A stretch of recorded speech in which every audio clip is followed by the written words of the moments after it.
Practice क्या होती है जानते हैं? एक ही काम को बार बार करना। कितनी बार करना जानते हैं? जब तक आने ना लग जाए। जब तक बड़े बड़े उदाहरण हैं। प्रैक्टिस का बहुत बड़ा खेल है। प्रैक्टिस से बड़े बड़े पहाड़ हिट गए। मैं एक कहानी सुना रहा था उस दिन भी किसी को, पाब्लो पिकासो की। पाब्लो पिकासो दुनिया के सर्वश्रेष्ठ पेंटर हुए। एमएफ हुसैन से भी बड़े पेंटर हुए Pablo Picasso. Pablo Picasso New York में एक स्ट्रीट में घूम रहे थे तो एक लेडी उनसे टकराई। उस लेडी ने पहचान लिया, यू आर पाब्लो पिकासो, मैंने आपको पहचान लिया। भागी भागी गई, एक पेपर लेके आई और पाब्लो के हाथ में दिया। सर आप एक बहुत बड़े पेंटर हैं, can you draw something for me? क्या तुम मेरे लिए कुछ स्केच ड्रॉ कर सकते हो? उसने एक पेपर लिया, एक पेंसिल लिया और कुछ स्केच ड्रॉ किया उस लेडी के हाथ में। 30 सेकंड में पलट के दिया। उसने बोला, lady this is for you, this is a painting worth 50 lakh rupees. This painting cost 50 lakh rupees. Lady को तो विश्वास ही नहीं हुआ कि how a person paint a painting in just 30 seconds worth rupees 50 lakh. तो वो लेडी गई 3-4 जगह से, उसने उसका रेट पता किया। उसने बोला, it's a Pablo Picasso painting ma'am. उसने बोला, yes it's a Pablo Picasso painting.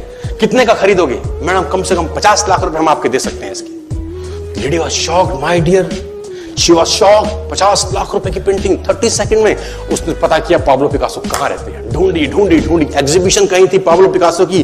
ढूंढते ढूंढते पाब्लो पिकासो के पास पहुंची। सर आपने मुझे पहचाना, मैं वही लेडी हूं, मैं आपको मिली थी, आपने मेरे लिए एक पेंटिंग ड्रॉ करी थी 30 सेकंड में 50 लाख रुपए की। 50 लाख की है सर? उसने बोला, यस आई नो, मैंने बनाई है। उसने बोला, सर मैं सीखना चाहती हूं 30 सेकंड में 50 लाख की पेंटिंग कैसे बनाई जाती। पाब्लो ने कहा, लुक मैम, जो पेंटिंग आपने 30 सेकंड में 50 लाख की बनी हुई देखी, उसको बनाने के लिए मुझे 30 साल लग गए। 30 साल लग गए। It took me 30 long years to draw a painting worth rupees 50 lakh rupees in just 30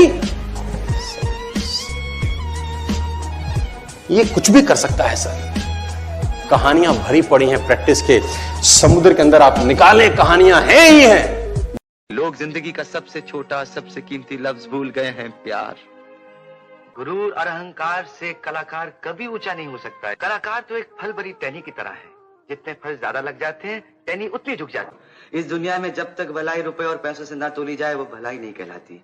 जिंदगी आनंद है और आनंद ज्ञान से प्राप्त होता है। ज्ञान प्राप्त करो और ज्ञान बांटो। राजा की पूजा सिर्फ उसके देश में होती है और विद्वान की पूजा पूरी दुनिया में होती है। It is so simple to be happy, but it is so difficult to be simple. अपना काम तो सभी करते हैं, लेकिन दूसरों का काम करने में जो सुख मिलता है वो आप नहीं जानती। पुण्य की कमाई वो है जो दूसरों को सुख दे के मिले, उसका कोई मोल नहीं। किसी बड़ी खुशी के इंतजार में हम ये छोटे छोटे खुशियों के मौके खो देते हैं। अरे बड़ी खुशी के मौके 10-20 होते हैं, लेकिन ये जो हजारों लाखों छोटे छोटे खुशियों के पल हैं, उसे हम गवा देते हैं। गुरुजी ने एक बात सिखाई थी, कहा था जिंदगी आनंद है और आनंद ज्ञान से प्राप्त होता है। ज्ञान प्राप्त करो और ज्ञान बांटो। पढ़ लिख के मैं भी अपने आप को ज्ञानी समझने लगा। प्रोफेसर बन गया, संगीत सीखा, खुशी मिली। उसके बाद नाच सीखा, बहुत खुशी मिली। खाने पीने का शौक था, मैंने खुद खाना बनाना सीखा। हर तरफ से खुशी से भरा रहता था मैं। अचानक मैंने अपने आप से पूछा, ये खुशी, ये सुख किस लिए? मेरे लिए? सिर्फ मेरे अपने लिए? जबकि दुनिया में इतनी अशांति, छोटी छोटी बातों के लिए लोग जिंदगी से उलझे रहते हैं। सिर्फ इसलिए कि लोग जिंदगी का सबसे छोटा, सबसे कीमती लफ्ज भूल गए हैं, प्यार। अचानक मैंने अपने आप से सवाल किया, ये मैं क्या कर रहा हूं, क्या पढ़ा रहा हूं? बातें, सिर्फ बातें। मैंने प्रोफेसरी छोड़ दी। एक घर ढूंढा जिसमें रुपया पैसा सब कुछ था, लेकिन शांति नहीं थी। मैं नौकर बनकर उस घर में चला गया।